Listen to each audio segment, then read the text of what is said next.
ओम नमो भगवते वासुदेवाय। ओम नमो भगवते वासुदेवाय। ओम नमो भगवते वासुदेवाय। ओम नमो भगवते वासुदेवाय। ओम नमो भगवते वासुदेवाय। श्रीमद् भागवत महापुराण तृतीय स्कंद। प्रकृति पुरुष के विवेक से मोक्ष प्राप्ति का वर्णन।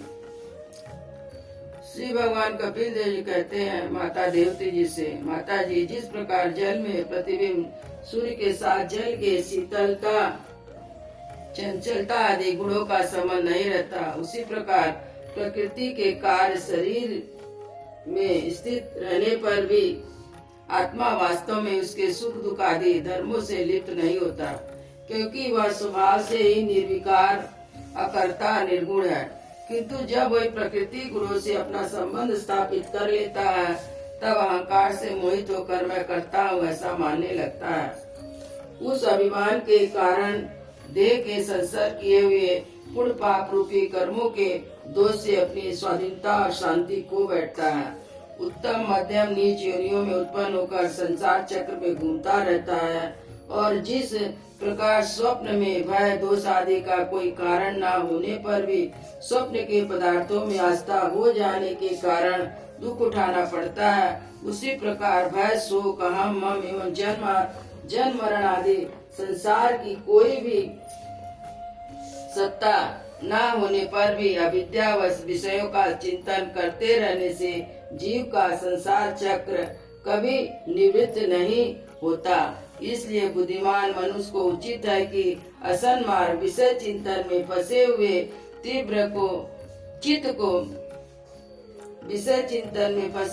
चित्त को तीव्र भक्ति योग और वैराग के द्वारा धीरे धीरे अपने बस में लाए। यम आदि योग साधनों के द्वारा श्रद्धा पूर्वक अभ्यास चित्त को बार बार एकाग्र करते हुए मुझमें सच्चा भाव बनाए रखे। मेरी कथा का श्रवण करने से, समस्त प्राणियों में समभाव रखने से, किसी से वैर न करने से, आसक्ति के त्याग, ब्रह्मचर्य, मौन व्रत और बलिष्ठ अर्थात भगवान को समर्पित किए हुए स्वधर्म से जिसे जैसी स्थिति प्राप्त हो गई हो, प्रारब्ध के अनुसार जो कुछ मिल जाता है उसी में संतुष्ट रहना और परिमित भोजन करता है, सदा एकांत में रहता है, शांत स्वभाव है, सबका मित्र है, दयालु है और धैर्यवान है। प्रकृति और पुरुष के वास्तविक स्वरूप के अनुभव से प्राप्त हुए तत्व ज्ञान के कारण स्त्री पुरुष आदि संबंधियों के सहित इस देह में मैं मेरे का मिथ्या अभिनिवेश नहीं करता। बुद्धि की जागृत आदि अवस्थाओं से भी अलग हो गया और परमात्मा के सिवा और कोई वस्तु नहीं देखता।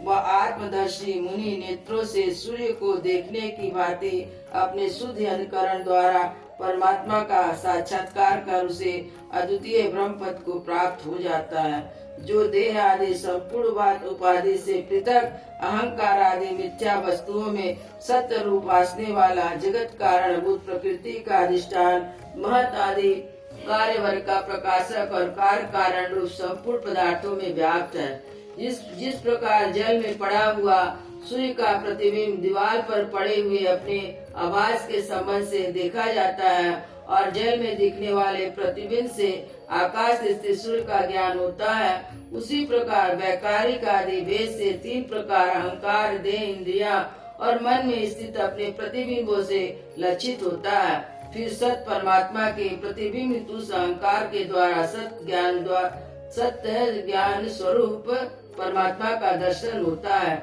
जो सुसुप्ति के समय निद्रा से शब्द आदि भूत सूक्ष्म इंद्रिया और मन बुद्धि आदि के अव्यकृति में लीन हो जाने पर स्वयं जागता रहता है और सर्वदा अहंकार शून्य है। जागृत अवस्था में वह आत्मा भूत सूक्ष्म आदि दृश्य वर्ग के दृष्टा रूप में स्पष्टतया अनुभव में आता है, किंतु सुसुप्ति के समय अपने उपाधि भूत अहंकार का नाश होने से वह भ्रम बस अपने को ही नष्ट हुआ मान लेता है।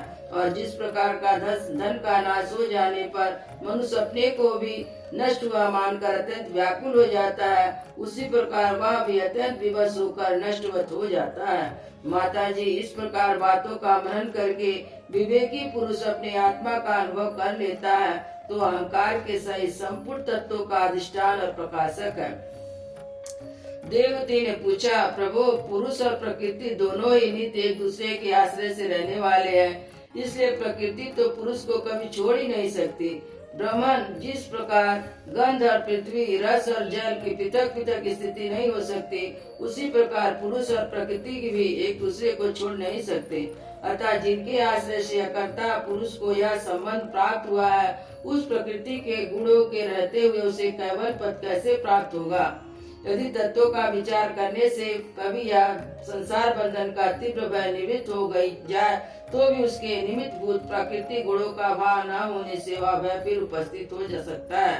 श्री कपिल भगवान बोले, माता जी, जिस प्रकार अग्नि का उत्पत्ति स्थान अरणि अपने से उत्पन्न अग्नि से जलकर भस्म हो जाता है, उसी प्रकार निष्काम भाव से किए हुए स्वधर्म पालन द्वारा अंतकरण शुद्ध होने से बहुत समय तक भगवत कथा का श्रवण आदि पुष्टि हुई और मेरी तीव्र भक्ति से तत्व साक्षात्कार कराने वाले ज्ञान से, प्रबल प्रयाग से, व्रत नियम आदि के सहित किए हुए ध्यान अभ्यास से और चित्त की प्रगाढ़ एकाग्रता से पुरुष की अविद्या दिन रात क्षीण होती है और धीरे धीरे लीन हो जाती है। फिर नित्य प्रति दोष दिखने से भी भोग कर त्यागी हुआ प्रकृति अपने एक स्वरूप में स्थित और स्वतंत्र बंधन मुक्त हुए उस पुरुष का कुछ भी नहीं बिगाड़ सकती है। जैसे सोए हुए पुरुष को स्वप्न में जितने ही अनर्थों का अनुभव करना पड़ता है, किंतु जग जाने पर उसे उसी स्वप्न के अनुभव से किसी प्रकार का मोह नहीं होता, उसी प्रकार जिसे तत्व ज्ञान हो गया है और जो निरंतर मुझ में मन लगाए रहता है, उस आत्माराम मुनि का प्रकृति कुछ भी नहीं बिगाड़ सकती। जब मनुष्य अनेक जन्मों में बहुत समय तक इस प्रकार आत्मचिंतन में निमग्न रहता है, तब उसे ब्रह्म लोक प्रयास सभी प्रकार के भोगों से वैराग हो जाता है। मेरा यह धैर्यवान भक्त मेरी ही महती कृपा से तत्व ज्ञान प्राप्त करके आत्मानुभव द्वारा सारे संशय से मुक्त हो जाता और फिर लिंग देह का नाश होने पर एकमात्र मेरे ही आश्रित होने पर स्वरूप भूत केवल संज्ञक मंगलमय पद को सहज ही प्राप्त कर लेता है, जहाँ पहुँचने पर योगी फिर लौट कर नहीं आता। माता जी, यदि योगी का चित्त योग साधना से बड़ी हुई मायावी अणिमादिक सिद्धियां जिनकी प्राप्ति का योग के सिवा दूसरा कोई साधन नहीं है, नहीं बचता, तो उसे मेरा हुआ अभिलाषी परम पद प्राप्त हो जाता है, जहाँ मृत्यु की कुछ भी दाल नहीं गलती। वृंदावन बिहारी लाल की जय, जय श्री राम लला की जय, गुरु महाराज की जय, जय जय सीताराम।